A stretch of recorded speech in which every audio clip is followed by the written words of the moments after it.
Good morning, my esteemed viewers. You're welcome to today's political broadcast. Today is the 1st of December, 2025, and we are discussing Nigerian politics. I want to prophesy what is going to happen from this December to next year, December 2026. Before I start, I have bad news for the Fulani politicians in northern Nigeria, the bandits, the terrorists. Nigerian government names 15 terrorist sponsors. I repeat, Nigerian government names 15 terrorist sponsors. I would not mention their names, but 9 individuals and 6 companies, 6 Bureau de Change companies were mentioned. 9 plus 6 is 15. 90% of Muslims is mentioned in this list. I just use 90%. If not, all of them are Muslims. And the firms, the companies that has been mentioned in this terrorism list, they are all owned, if I'm not mistaken, by Muslims. According to Global Terrorism Index, 90% of terrorist attacks carried out in Nigeria, they are using 90%. If you look at it critically, it should be 95%. 90% of terrorist acts carried out in Nigeria have been done by Islamist groups of the Muslim faith. I repeat, for Islamic groups of the Muslim faith. Let me look at the news. Let's read out this report so that it will not be as if I'm the one that is just manufacturing it. The federal government identified 15 individuals and business entities linked to terrorism financing networks operating within and outside Nigeria. The list was compiled during an interagency security review, includes 9 individuals and 6 business organizations accused of facilitating the movement of funds, logistics, and resources for terrorist groups. All of these people are Northerners. So if they tell you tomorrow that Northern politicians, Northern religious leaders, Northern traditional rulers are all involved in this terrorist, you should understand what we are saying. Don't let anybody gaslight you. According to the report, let me name the name of individuals. Let's name their name. The individuals designated are Tukur Mamul, PA, media PA to Shegumi, and we wonder why Shegumi is still on the loose. Yusuf Ghazali, Muhammad Sani, Abubakar Muhammad, Salamuddin Hassan, Adamu Ishak, Hazana Oiza Isa, Abdul Karim Musa, and Umar Abdullahi. The government also flagged 6 business entities, including Bureau de Change operators and trading companies, for allegedly enabling financial transactions that supported terrorism-linked activities. The firms listed are West and East Africa General Trading Company Limited, Settings Bureau de Change Limited, G-Side General Enterprises, Desert Exchange Ventures Limited, Eagle Square General Trading Company Limited, and Alpha Exchange BDC. Security officials familiar with the findings said the designations followed months of intelligence tracking, analysis of financial flow, and collaboration with international partners. They explained that the move formed part of a broader effort to disrupt terrorism financing channels, strengthen compliance with Nigeria's financial system, and support ongoing military operation against insurgent group. Now, the federal government is assuring that investigation into terrorism financing will continue, with additional names expected to be reviewed as security agencies intensify monitoring of financial institution, BDC operation, and cross-border cash movement. Now, very, very interesting. More names are coming. That is why Muslim leaders, Muslim religious leaders and political leaders, they are on high alert. Some of them have relocated. They are on the run. Don't let anybody gaslight you. This thing we are saying, it is what is going on. The Fulani bandits and terrorists, the Fulani hegemony that wants to sabotage the administration of a southern president, Bola Ahmed Tinubu, they don't know what is up for them. So today I want to predict. I'm not a prophet. I can predict rubbish and nonsense. And I'm just analyzing the situation. I'm just like a political scientist that's analyzing what is likely to happen, even as a journalist. Let me not go into journalism now, because some people say propaganda. Propaganda is part of journalism. That's what they call agenda setting, gatekeeping, agenda building for those that studied mass communication. So I will not, a journalist is expected to speculate. Yes. If this happens so time, with all these key KPI, they ask somebody what is KPI. The person could not tell us what KPI is.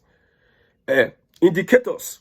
With all these indicators, if it happened in 2015, it could happen in 2025. This is what we call speculation. So what is coming for the Fulani hegemony, they don't understand the gravity of what is going on. Now, names will be mentioned. And when names are mentioned, because there's a collaboration, the one that UAE named 6 terrorism sponsors in Nigeria. There's a collaboration between Nigeria and the United States to make sure that all these people that you are carrying, you are disturbing the peace of nations in Nigeria. You see, there's a particular operation going on from Niger Republic. There's a US base in Niger Republic that is taking critical information sites. They have, one thing about Nigeria is that if we had a lot of technology and there's no compromise in our military, it will be easier for us to defeat these people, because these people, they are interconnected. They have a sophisticated network. They are using satellite. You know what they call using satellite? Nigeria itself, they struggle with satellite, but these terrorists are using satellite. That means there is an agenda. There's a mission. There's something they want to achieve for them to invest billions of naira. If these terrorists are moving in a day, hundreds of millions are being spent. If these terrorists are going for attack, hundreds of millions are being spent. For instance, 300 bikes moving from one country, from one state to another. How much is a bike now? 1.5 million. Let's say 1.5 million. 1.5 million times 300. It's not 450 million. Let's say 450 million. 450 million moving from one state to another. Logistics expenses. We have fuel. 2 or 3 persons are on a bike having an AK-47. Let's say 1 million AK-47. 2 persons on the bike. 2 persons on a bike is not 600. AK-47 2. That is 1.2 billion naira for AK-47. We have gear, all those things, uniform and everything. You know how much that is being pumped. That tells you that these people are not playing, no. That's why I'm looking at some officials in northern Nigeria. You're having peace deal with bandits. Do you know what they used to maintain, what they carry out to go for terrorism? Don't you know that there's a bigger cause beyond what your peace deal is? Your peace deal is like them conquering you, detecting, telling you what you need to do, which I suspect that they are working together, because no person in his sane mind will have a peace deal with a bandit when the state has all it takes to flush out these bandits. But instead, you decide to start advocating. You are begging for that government. You should negotiate with them. If you don't negotiate with them, there's trouble. That is gumi. Officials are having a free... ordinary Nigerians, if they see Fulani self, fear will they catch them. They don't want Fulani in their environment. Not to talk of, you see Fulani with bullets, with our Gen Z today, our average Nigerian. If they travel for road, you see Fulani with bullet. The person go first quench. The person go first lose in consciousness if they see Fulani with bullet. But these officials in Katsina, Zamfara, and Sokoto, they go freely. They don't even, there's no need for them to be afraid.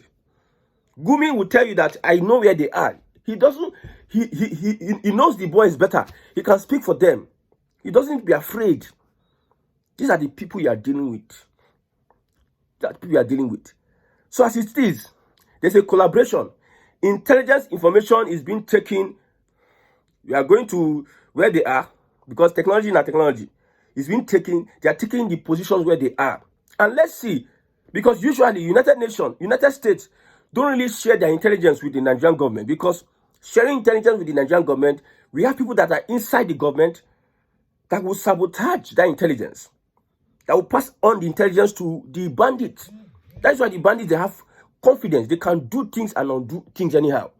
They know that they have a backing in the government, because normally, our bad boys, you train them, just like 1,000 of them, train them, go train 1,000 of them, carry gun, give them, carry everything, gear, give them.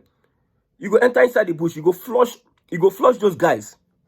You go flush those guys. But we have military that have been in military for 10, 15, 20 years, generals upon generals, 100 generals, 500 generals, all the military gear. The bandits are killing our soldiers as if they are flies. It tells you a lot of compromise within. So I believe Tinubu with these names already in the bag, this terrorism financials already. We have Tuku Mamu. The other time, 50 million. DSS accused Tuku Mamu of collecting 50 million from bandits, an educated person that went to school, a leader in northern Nigeria, sharing proceeds of kidnapping with bandits. A woman said they wanted to, they begged Gumi to help them plead with the bandits. Gumi told them to bring so amount of money. The man said it's only 800,000 we have. Gumi said no. You can see how these people, how they are involved in all this treachery. And you go tomorrow and you are preaching one Nigeria. When will you get sense as a person?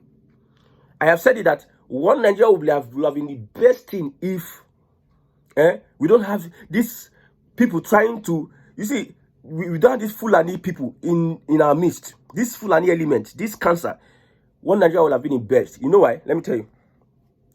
Collaboration, Africa, as a continent, we cannot survive alone. We cannot survive alone. We need to survive as a body. You see the European Union, United States, states independent, they are united. Africa, a united Africa is a world power. But a scattered Africa is not world power. No matter how, that's why if some people say we are Yorubas, we are economy is building. You cannot build only in this region. You need collaboration, networking. You need association, powerful associations. The Oyibo, and then they put boundary for Africa. Boundary this, boundary that. We knew how we communicated to ourselves. We understood ourselves and preserved our culture and heritage. The Fulani, since how many years ago, they fight people, they destroy people, they take. Let's look at how Fulani stole the traditional stool. Fulani stole from the houses. We have Sarkin Gobir Yunfa. Sarkin Gobir Yunfa. I'm mentioning it like a Yoruba person or Yunfa. Sarkin Gobir Yunfa. The King of Gobir. This one is in Niger State, old Niger State. Because this king became apprehensive of that. He was a student of Danfodio, but because he became apprehensive of Danfodio's growing influence and manipulation and wickedness, he was executed after they captured his kingdom in 1808. You saw when the Fulani have started all this their treachery. 1808. You are in 2025. 1808 now. 1808 to 1908 is 100 years. 1908 to 2008 is 200 years. 2008, let's say 217 years that they defeated this Hausa king in Niger State. And Niger State has been taken over by the Fulani. You are in 2025 because you went to Harvard University or MIT. You can speak grammar, BB grammar. And they okay. So the Hausa dynasty was replaced in 1808. From 1808 to now, it is gaslighting, deception, manipulation, and they have contained the Hausa people. Chibi, Muhammadu Awali ibn Yaji, the last Hausa Sultan of Sokoto, he was deposed in 1805. My God. When the city was captured by Fulani, he was killed in 1807. The leader of the Jobaha Fulani, Muhammadu Bakastine, took over the stool. So since 1807, the Fulani has become the emir of Kano. They took over that stool with the guise of, you are not Muslim enough. They look for one thing. After they penetrated your systems, weakened you, they will now start working within the rat that is in the house. That's why the US will not want to rely on sharing intelligence within the Nigerian army, because we have been infiltrated. Former Nigerian general says our army has been infiltrated and there's a lot of sabotage. And the same bandits are, you see, attacks in because Tinubu declared security on security. He declared emergency on security. The attacks by these bandits have increased. They don't 256 girls they in captivity now. We don't forget say 256 children is in captivity by the bandits. We forget that one. It's a normal thing. They are attacking every day and they are unstoppable. They cannot be contained. It's because of this sabotage in the Nigerian security architecture, Nigerian security system. Okay? Now, after they leave Kano State, from Niger State to Kano State, they enter Katsina State, where Buhari claimed to be from. That he built a railway from his place to Niger Republic. Maybe he is from Katsina State. There's a Fulani. This Katsina fell shortly after Kano. After they finished Kano, they moved to the next, Katsina.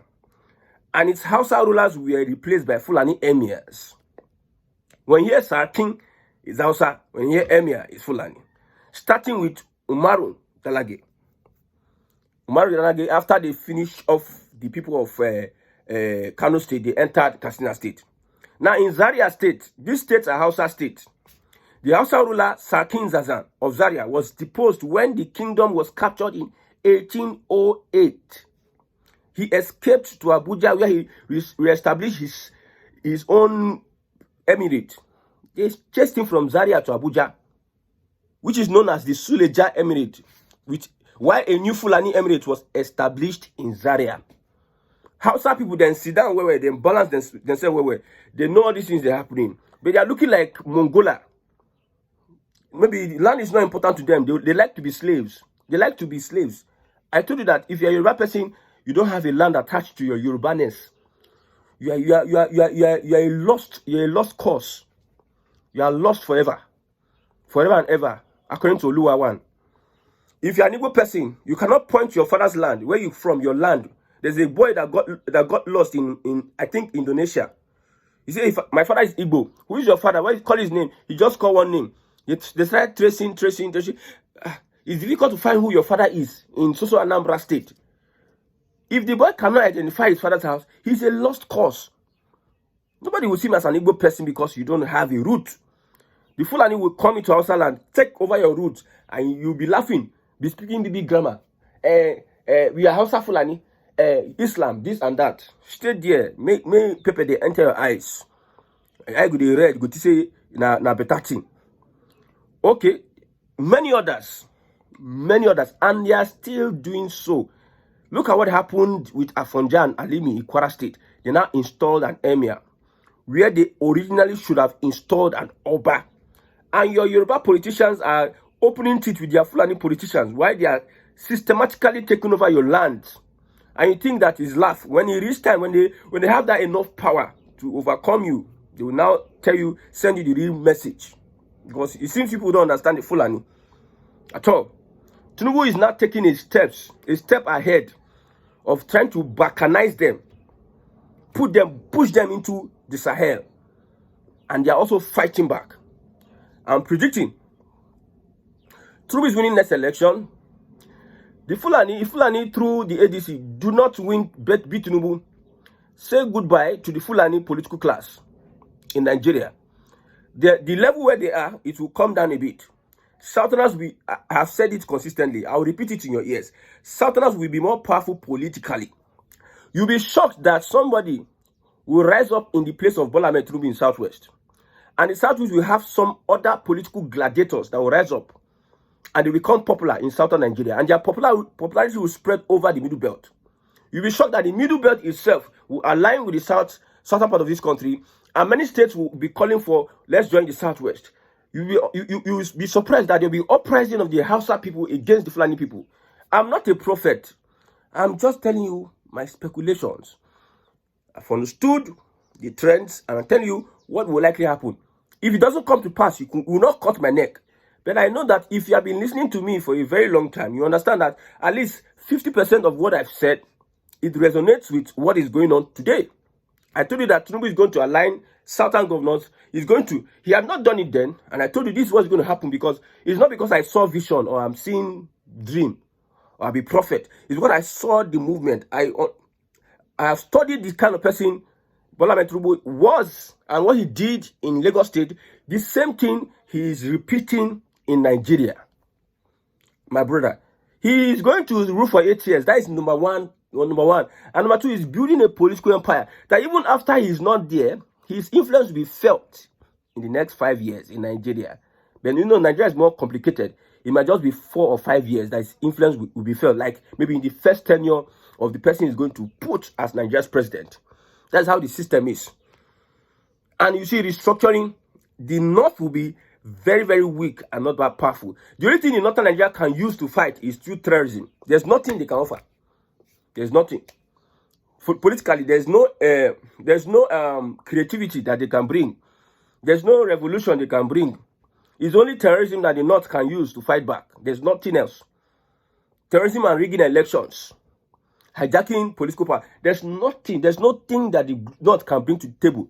If Tinubu is able to very, very well restructure the Nigerian military and fix very, very important person in positions in the government, then your Southerners are now strengthened. And when we have next recruitment, you have more Southerners in Nigeria. A Fulani came out and said, increased hatred for the Fulani, increased by the day. People are increasingly detest. Some even Fulani that, Fulani has different stock. Some Fulani outside Nigeria don't want to associate with Fulani in Nigeria. Because Fulani is like APC. Fulani is in the black book of this country called Nigeria. APC is in the black book. Forget what APC is doing. Forget what Tinubu is doing. I still stand with it. APC does not have street credibility. And most of people that they are listening to me, they know that APC does not have street credibility. If they like, let them bear muzzle. Let them conduct an election, free and fair. No, all this, they are politicking. Because you say, even in Lagos, some local governments go lose election. Even in the APC, some people are playing for the downfall of APC. That's not what I'm going. I'm saying the Fulani, get ready for what is coming, because what is coming is heavy. Because I know what you understand is madness for madness. And we have tried to be peaceful. We have tried to dialogue. But you people, at the end of the day, you think you are smarter. Those that are coming to say, let's be one Nigeria, we know your games and your gimmicks. We wanted peace. That's why we agree with you. But now, the only peace we can give is war for war. That's the only peace we can give in Southern Nigeria. God help Nigerians.